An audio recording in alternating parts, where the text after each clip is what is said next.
Deze week in Limbourgeois. Wild, populair in restaurants en feestgroeven in Valkenburg weer open.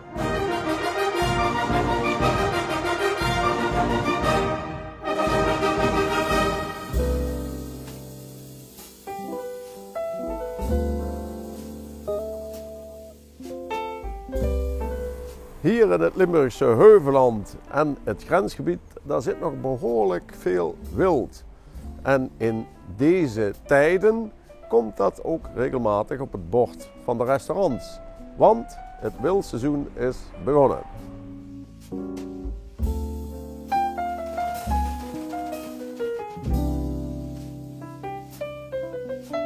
Dit wild, is dat hier uit de regio of komt dat van ver weg? Dit is uit de regio, de achtertuin van Limburg, de Ardennen, de Eifel. Groot wild vinden we in Limburg niet. Dat vinden we alleen maar in de Ardennen en de Eifel. Dus het roodwild, zou ik maar zeggen, de herten. Maar een reetje kom je hier in Limburg nog wel tegen en wildzwijnen hebben we hier ook zat. Dus daar komen we wel tegen en dat krijgen we dus ook uit de regio. En dat is dan ook van lokale jagers, neem ik aan? Ja, jagers die hier een hectaartje hebben. Ja. Natuurlijk hebben ze in de Eifel hebben ze meerdere hectare, zal ik maar zeggen. En daar krijgen wij dus het wild van. En wat je vroeger ook wel zag, zeker bij poeliers en de wildhandel, dan zag je echt die fazanten en hazen en zo, die zag je gewoon hangen buiten aan de straat, als een soort reclame. Nou, en denk ook voor af te sterven, hè? Ja, ook. Ja, want dan wordt het juist lekkerder. Dan moet het vlees moet afgestorven zijn, hè? Dat kun je niet zomaar vers slachten en eten. Dus het moet echt afgestorven zijn en daarom, omdat de temperatuur natuurlijk ideaal was, werd dat buiten opgehangen. Hè? Dus, maar dat zie je nu weer. Nee, ik denk, wie wil er nog een dood konijn of een dode fazant zien? Hè? Ik denk niet dat dat... Dat is het sentiment eigenlijk. Ik denk wel dat het sentiment is, ja. Iedereen wil het wel eten. Ja. En het wil op de kaart bij een restaurant wil iedereen het zien natuurlijk. Hè? Maar dat ik hier zo een hertje of een reetje heb hangen, ik denk niet dat de mensen daar happy worden. Dan wordt het te zielig. Dan wordt het te zielig, ja.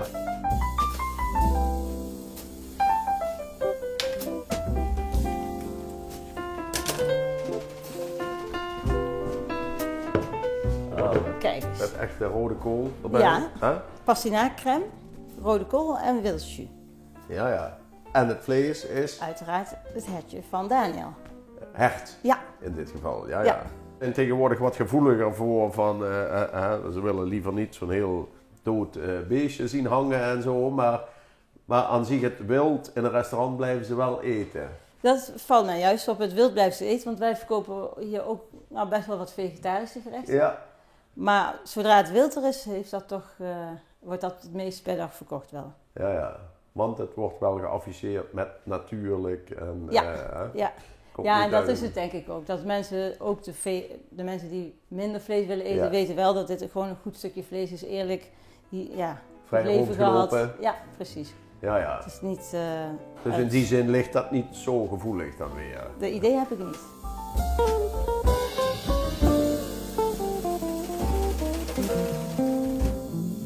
Het wild dat jullie hier verwerken, komt dat uit de streek en het grensgebied of importeren jullie dat uit God weet waar ver weg is dan? Nee, wij proberen, net als met alles, proberen we zo lokaal mogelijk te werken. Dus we hebben het everzwijn is Veldener boswild.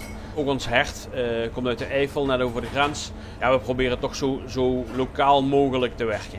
En de belangstelling vanuit de klant voor dat wild is dus groot? Is groot. Waar normaal een biefstuk de runner is, waar je normaal op een zomeravond veruit als hardslopende gerecht een biefstuk hebt, merk je nu dat daar een hert en wild zwijn en biefstuk eigenlijk nu een top 3 is, waar je niet op kunt zeggen wat verkopen we vandaag het meeste. Maar ik merk voornamelijk op zaterdag als de mensen de menus eten, dat hert een koploper is.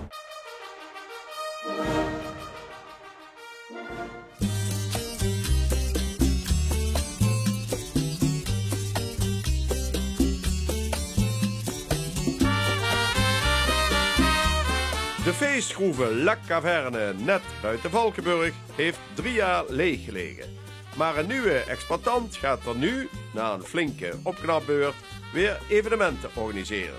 We hebben ongeveer een maandje of 7 geleden de sleutel gekregen van La Caverne om de groeven nieuw leven in te blazen. Toen we de deuren voor de eerste keer openden, zagen we wel dat er toch wel wat werk aan de winkel was. Ja. We hebben 120 kuub puin eruit gehaald. Zo.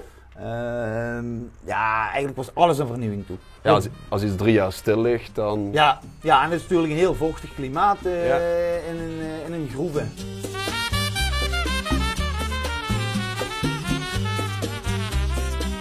Nu gaat hier veel gefeest worden, maar het is, kan ik me voorstellen, niet altijd een feestgrot geweest. Of een feestgroeve liever gezegd. Nee, voorheen is het een champignonkwekerij geweest.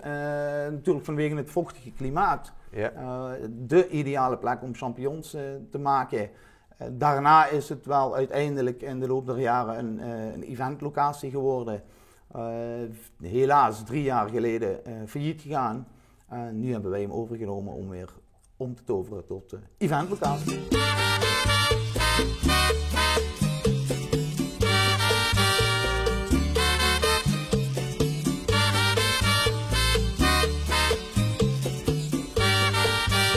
Maar ik kan me voorstellen, in een groeve moet je dingen anders doen dan een normale feestzaal. Dus je had het net over de vochtigheid. Hoe gaan jullie daarmee om in zo'n groeve? Zijn er speciale installaties voor nodig? Of? Ja, de hele groeve is voorzien van vloerverwarming. Er liggen echt kilometers vloerverwarming hier.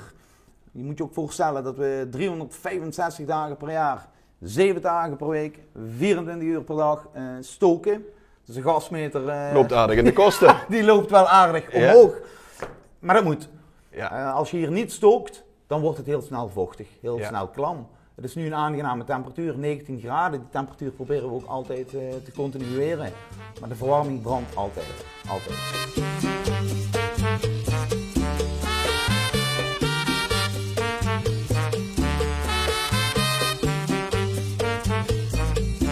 De orders beginnen nu binnen te lopen. De agenda loopt redelijk vol, zit aardig gevuld voor dit jaar. Nu hopen dat het vanwege alle eventuele toekomstige coronamaatregelen doorgaat.